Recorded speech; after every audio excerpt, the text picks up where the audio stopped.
Hello ladies and gentlemen, tubers and groovers, and welcome to this very sombre edition of Take the Fear Out of the Gear with me, Jason Bangers. And me, Mr. Chumley Warner. The idea of this video is to actually show that we are taking it serious. You've got no choice but to, really, have you?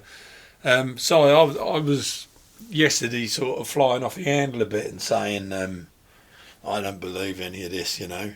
I think this is all pony, it's all being made up. But as you know, last night I had sickness and diarrhoea quite badly, violently throwing up and coming out of both ends. And although that isn't Covid-19, it does make one think.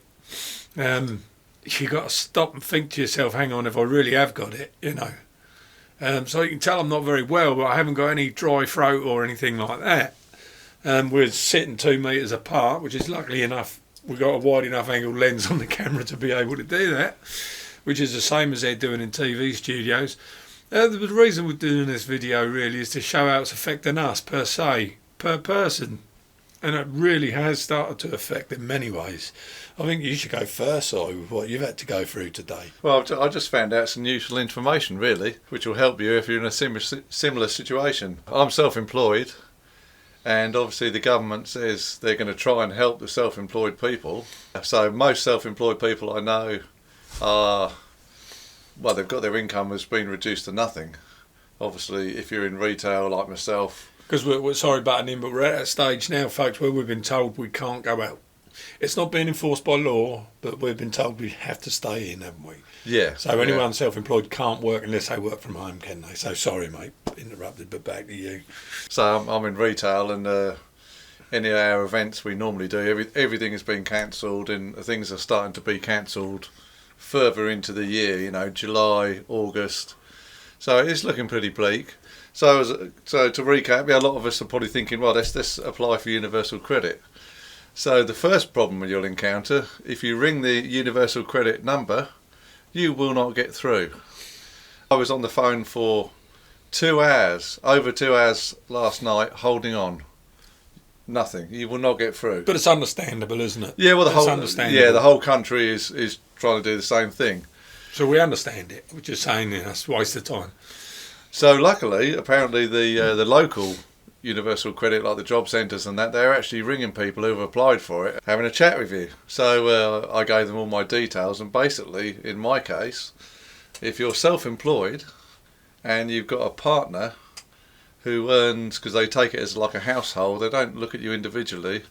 If you've got a partner who earns over, let me check here, £498.89 a month, which is probably mostly everyone, how much do you reckon you'll get, Jay? I would have thought you'd be entitled to at least 430, at least what PIP is, at least £430, £500.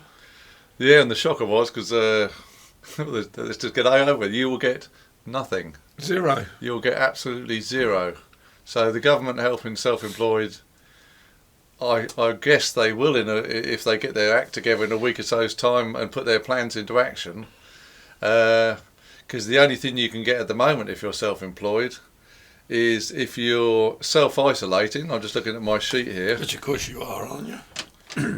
Yeah, you've got to be self-isolating, but you've got to be self-isolating because you think you've got the coronavirus. So if you think you're ill and you're self-isolating, for 2 weeks, they are just reading off the sheet here, they will give you £73.10 just for 2 weeks. For 2 weeks, so that's less than £150. Yep, £146.20 to go towards your mortgage. Well, they would normally get a trolley load of shopping, but I guess you won't be able to do that now, will you? Get a trolley load of shopping, maybe. No. In some cases, you might. Just to highlight a small point, if you're employed, so if you've got yourself and your wife, or yourself and your partner. If you're both employed, then obviously the government doing either statutory sick pay, which is £94 a month, which they also promised to the self-employed people, which I can tell you that's not happening, because that's what I found out, another thing I found out today, or you'll get 80% of your wages. But if you're like me, you've got someone partner who's employed, and I'm self-employed, and your income, as I said, is above the £498, you will get nothing. which it doesn't see it right, and it don't look good, does it? But it's not just you; it's many other people like you. You know what I mean? That's it. We're just putting it out there for you to give you the reality of it, because only a couple of days ago it was just mentioned on the TV, and we were kind of laughing about it, going, "Yeah, right, whatever." And now it's happening. Well, in my case, and I'm sure many other people's cases, within a month, we've gone from. It's always a quiet time of year for a lot of people, but within a month, we've gone from earning something to earning nothing, zero, and the government will give you zero. Which is terrifying when you think about it. It's worse than having Covid-19, isn't it? Because if you had it, at least you'd be in hospital being looked after. Well, that's it, yeah. Do you know what I mean? I mean that seriously, not joking. At least if you was ill, someone would be looking after you somewhere, wouldn't they? I mean, you can't even get to see a doctor or anybody at the moment. We're just hoping the government gets their act together, and actually all this money they've borrowed, this 12 billion or more, it actually, some of it comes our way to help our families, because otherwise we're stuffed. Now, how it affected me personally was nowhere near as serious. I went out on I think it was Saturday night. I had to get some provisions, and I didn't buy a lot. And there was a bit of a war feeling, like how the camaraderie with people during the war was really good, wasn't it? They all said you all got on with each other because you're all in the same boat and that. Yeah. It was a bit like that Saturday night. It was like that. I went out to a local Tesco store and had a bit of a giggle with the ladies that work in there. We all kept our distances from each other. And I got talking to this chap because we noticed that there's a 2 metre line at the till. However, the queue behind us were all scrunched up. And we sort of said, what is the point of having this 2 metre line here that stops you getting 2 metres, any closer than 2 metres to the cashier, right? What's the point of that when we're all in a queue, almost bumper to bumper? And anyway, I was doing a blog in my car, and I was talking into a camera, and the guy was parked next to me, and he said, "Open your window," and we had a bit of a chat and a conversation. Don't know the guy, he's a complete stranger, and I just thought, there's something quite nice about this. Everyone's, all in it together, and that was the response that I felt that evening. However, 2 days on, when I went to the pharmacy, because I got a rather large package of pills. In fact, it's a carrier bag full like this. So it takes a while to get put together. Cut a long story short, I've come in. You can't tell where the queue starts or begins, because there's just people standing around but away from each other. Yeah. And I said, is this the queue for the pharmacy? Because I must explain, my pharmacy is right on my doctor's. It's the same building. I said, is this the queue for the doctors or the pharmacy? And they said, pharmacy. I said, well, where's the end of it? And this woman said, I'm the end here. I said, oh, right, okay. And you should be outside, she said. We're all standing 2 metres apart. And I just looked at her and I thought, there's no signs outside telling you any of this. You've got to walk in to find out. So the daft thing is, I kept 2 metres away from her and I was still inside. Then some woman come in, walked right and jumped the queue. And I said, are you here for the pharmacy? She said, yeah. I said, well, the queue's outside now, love. So she got the hump. She went outside. Basically, people were nasty. They were nasty, so it had gone from being this kind of a real chipper, we're all in this together, let's fight it together, to people, as I come walking out there, they were all getting away from me, like that. I mean, I can't, I'm on crutches and I'm walking through the bloody doorway to get out, there's no other way to get out, and these people who are queuing outside suddenly darting away from me, and I felt like I had to clap or something, Well, just one question then, did they have any chairs outside so you could sit on? No. So if you're elderly or frail or disabled, you need somewhere to sit down. You can't just stand outside in the cold. See, it was outside in the cold. Yeah. I mean, there's quite a big foyer there. You can probably get 1, 2, 3, I think 4 people in there, maybe 4 people at 2 metres apart. I think there's 2 metres. I mean, if I was to sneeze here now, I'm sure it'd land on you. And what were you saying about you said about the till? Because obviously you're not 2 metres apart from the person on the till you pointed out. Yeah. This is the biggest argument I've got at the moment, which I think they're now addressing, is that you've got this line, there's the cashier, there's the line. I stand here, the cashier says next, so I walk up to the till and I'm talking to her face to face. and she hands me my bag of prescriptions, right? She hands it to me, literally hand to hand. I take it out of her hand as she holds it to my hand. Well, if that's the case, why are we all standing 2 metres apart from each other? I don't get it. Because we're coming in contact at the end of it. Well, you could say we're not in contact with the other guys in the queue. Fair enough, I know, but they're in contact with each and every one of us.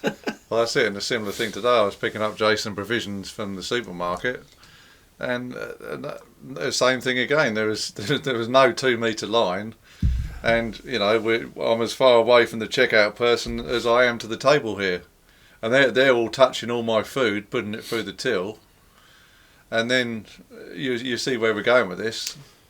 You had another problem, didn't you, the other day? Yeah, I was in Sainsbury's on Monday, just picking out a few vegetables. I had a look and just picked a couple up to choose the nicest one. And there was this couple there, and they had a go at me for touching more than one piece of broccoli. And I thought, what on earth is wrong with people? And it's quite upsetting. Well, we like to squeeze our fruit and veg, don't we? We like to pick it up and make sure it's right, don't we? And we were picking this vegetables up for our elderly neighbour, and she likes certain vegetables, so we try and pick her out a nice one. But what is the problem with people's attitude? We're meant to be being nice to each other and helping each other, not having a go at someone. It got my back right up because I was quite chuffed with the way it went the night before or on the Saturday evening, and then Monday it was just aggressive. It was aggressive. I mean, I nearly lost my temper with these people. Did you know they're shutting homeless shelters? So where are the poor homeless people going to sleep?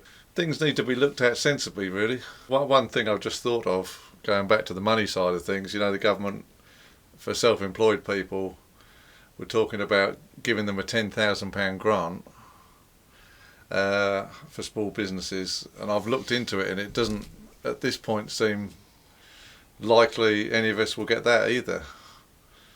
Well, these are pretty shitty times, guys, and all we can do is really go ahead with what they're asking us to do. We can't do anything else, so stay indoors. Got to go out at some point because you're going to need provisions.